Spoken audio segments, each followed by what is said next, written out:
తోటకూర పప్పు ఏ విధంగా తయారు చేసుకుందామో చూద్దామండి. తోటకూర పప్పు అందరూ చేసుకుంటారు, కానీ మేము ఏ విధంగా తయారు చేసుకుంటామో ఒకసారి చూడండి.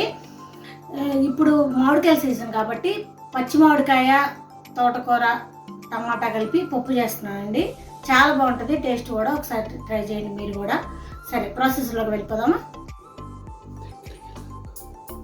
ఇదిగో 1 కప్పు 2 కప్పులు కందిపప్పు తీసుకున్నానండి. కలుపుకుందాం. ఫస్ట్ కందిపప్పు ఈ ఏరు మునిగేంత వరకు వాటర్ తీసుకుందాం. తర్వాత ఇదిగోండి, 1 మామిడికాయ, 2 టమాటాలు, ఒక 10-15 పచ్చిమిరపకాయలు కట్ చేసి పెట్టుకున్నాను. వీటన్నిటిని ఇందులో వేసేద్దాం.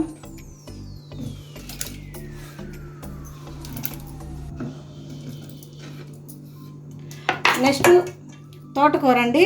దీన్ని శుభ్రంగా కడుక్కొని పెట్టుకున్నాం, కడుక్కొని పెట్టుకున్నాం. దీన్ని కూడా యాడ్ చేద్దాం.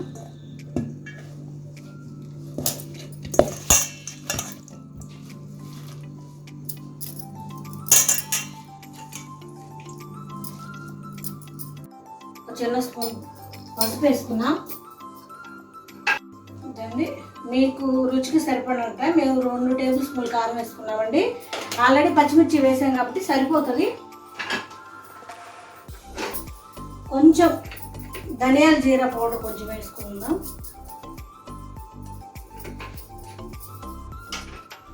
అలానే పప్పు పొంగకుండా కొంచెం ఆయిల్ వేసుకుందామండి.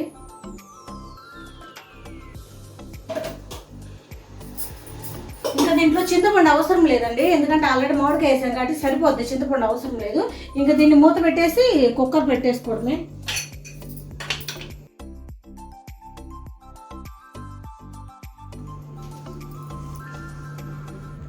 స్పూన్ ఉప్పు వేసుకుంది సరిపడినంత.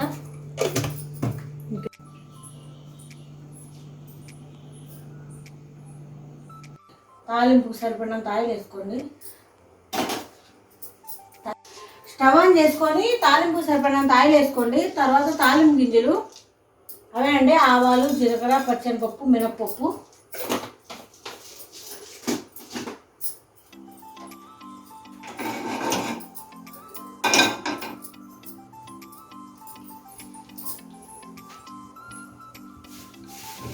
ఎండుమిర్చి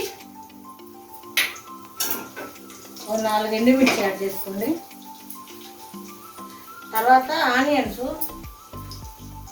ఒక పెద్ద ఉల్లిపాయ. పప్పు కదా, కొంచెం ఆనియన్స్, చిన్న ఉల్లిపాయలు ఎక్కువ పడితేనే టేస్ట్ ఉంటుంది.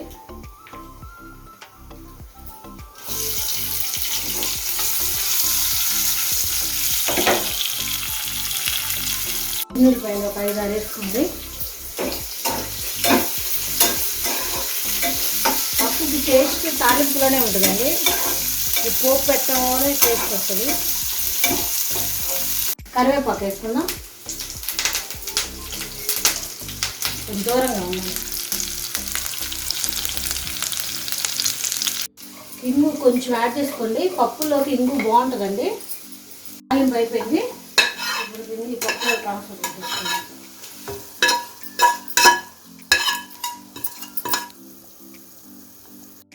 హాయ్ అండి, ఎలా ఉన్నారు? బాగున్నారా? ఈరోజు మీ ముందుకి ఒక మంచి స్వీట్తో వచ్చానండి. అదేనండి, అందరికీ ఇష్టమైన లడ్డు అండి. లడ్డు అంటే ఇష్టం లేని వాళ్ళు ఎవరుంటారు చెప్పండి. ఈరోజు బూందీ లడ్డుతో మీ ముందుకు వచ్చాను. పర్ఫెక్ట్ కొలతలతో వచ్చాను. ఆ కొలతల ప్రకారం చేసుకుంటే ఎవరికైనా ఈజీగా వస్తుంది, చాలా టేస్టీగా వస్తుంది. గుళ్ళో ప్రసాదాలు పెడతారు కదా, అంత టేస్టీగా వస్తుంది. నేను మా చిన్నప్పుడు ఇంటి దగ్గర ఉన్న పూజారి గారు చేస్తూ ఉంటే అడిగి కనుక్కొని ఎలా తయారు చేస్తారో నేర్చుకొని మీకు చెప్తున్నానండి. ఒకసారి చూడండి, ట్రై చేయండి. చాలా ఫాస్ట్గా, చాలా టేస్టీగా వస్తుంది. ఒకసారి చూడండి. ఇదిగోండి, ఈ గ్లాస్ తోటి 1 గ్లాస్ శనగపిండి తీసుకున్నాను. కరెక్ట్గా పై వరకు వచ్చేటట్టు 1 గ్లాస్ తీసుకున్నాను. ఈ శనగపిండిని బాగా కలుపుకోవాలండి. దీన్ని మనం పాలతో కలుపుకుందాం, నీళ్ళతో కాదు. పాలతో కలుపుకోవడం వల్ల బాగా టేస్ట్ వస్తుంది. పాలతో కలుపుకుందాం. చూడండి, సరిపడినండి పాలు తీసుకొని బాగా కలుపుకుందాం.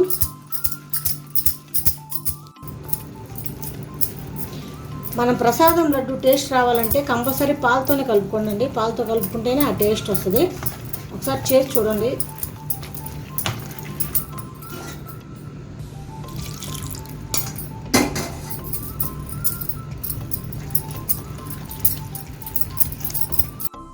ఇదిగోండి, చూసారు కదా, ఇలా రావాలి, ఇలా జారుగా రావాలి. ఈ కన్సిస్టెన్సీ వస్తే మనకు బూందీ కరెక్ట్గా దిగుతుంది. ఇప్పుడు దీనిలో కొంచెం, చాలా కొంచెం సోడా ఉప్పు, ఇది మీ ఇష్టం అండి, వేసుకుంటే వేసుకోండి, లేదా లేదు. మేము కొంచెం వేసుకోండి, చాలా కొంచెం వేసుకోండి, చాలు.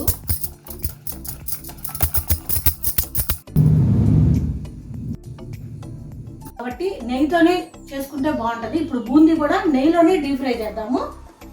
ఆ ప్యాన్ పెట్టుకొని అందులో కొంచెం నెయ్యి యాడ్ చేసుకుందాం.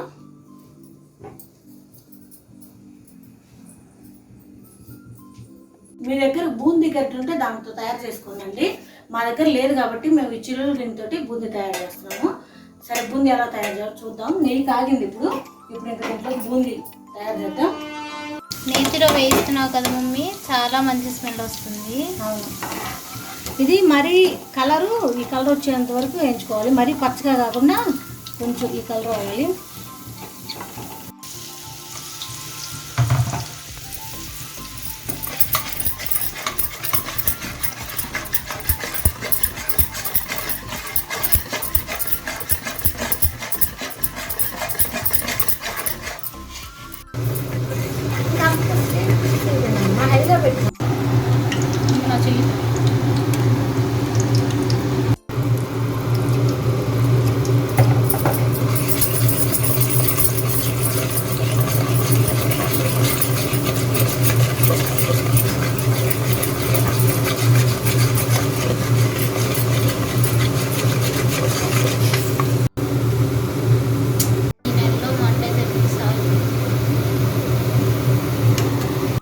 ఇందాక శనగపిండి దీని పైకల్లా తీసుకున్నాం కదా, ఇప్పుడు పంచదార ఇది కరెక్ట్గా తలకొట్టినట్టు తీసుకోవాలి.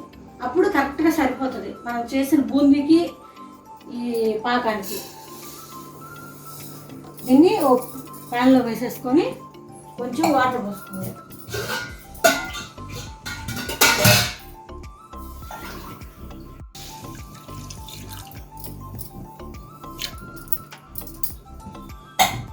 ఇవి పక్క ప్యాన్లో కొంచెం నెయ్యి వేసుకొని అందులో కొంచెం జీడిపప్పు, బాదం పప్పు, కిస్మిస్లు ఫ్రై చేసి పెట్టుకుందాం. డ్రై ఫ్రూట్స్ ఎక్కువ వేస్తేనే దీనికి టేస్ట్ బాగుంటుంది.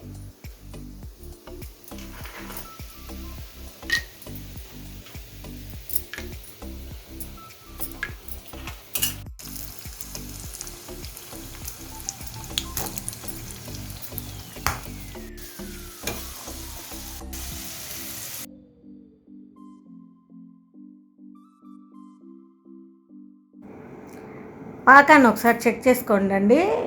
ఇట్లా మనం పట్టుకోగానే ఇలా తీగలాగా రాగవాలి. ఇంకా పాకం వచ్చేసిందండి. ఇందా చూసారు కదండి, తీగ పాకం వచ్చింది. ఆ పాకాన్ని దీన్ని మొత్తాన్ని బూందీలో ట్రాన్స్ఫర్ చేయండి. బాగా కలపండి. ఈ పాకంలోనే నేను 5-6 యాలకులు క్రష్ చేసి వేసుకున్నానండి. ఆ క్లిప్ మిస్ అయింది. ఇట్లా ఈ పాకాన్ని బాగా బూందీకి పట్టేటట్టు బాగా కలుపుకోండి. ఇప్పుడు మనం ముందుగా ఫ్రై చేసి పెట్టుకున్న డ్రై ఫ్రూట్స్ని కూడా యాడ్ చేసేసి మొత్తం కలిసేటట్టుగా బాగా కలపండి. దీనికి లడ్డు ఫ్లేవర్ రావడానికి కొంచెం పచ్చకర్పూరం తీసుకొని దాన్ని బాగా మెత్తగా క్రష్ చేసి కలుపుకోండి. ఎక్కువ వద్దండి, ఎక్కువ పచ్చకర్పూరం వేయడం వల్ల లడ్డు చేదు వస్తుంది. కొంచెం వేసుకోండి. ఈ మొత్తాన్ని బాగా కలపండి. ఆ పాకం అంతా బాగా బూందీకి పట్టాలి. తయారైపోయి ఎంతో టేస్టీగా ఉంటాయి లడ్డూలు. చాలా బాగున్నాయండి. ఒకసారి ట్రై చేయండి మీరు. కాకపోతే ఒకసారి లడ్డు కట్టేటప్పుడు కొంచెం వేడిగా ఉంటుంది. కొంచెం నెయ్యి చేయి తడి చేసుకొని లడ్డూలు కట్టండి. చాలా బాగుంటాయి. టేస్ట్ బాగుంది. ఒకసారి చూడండి. తిన్నా కూడా చాలా బాగుంది, చూడటానికి బాగుంది. ఒకసారి ట్రై చేయండి. ఎలా ఉంది టేస్ట్?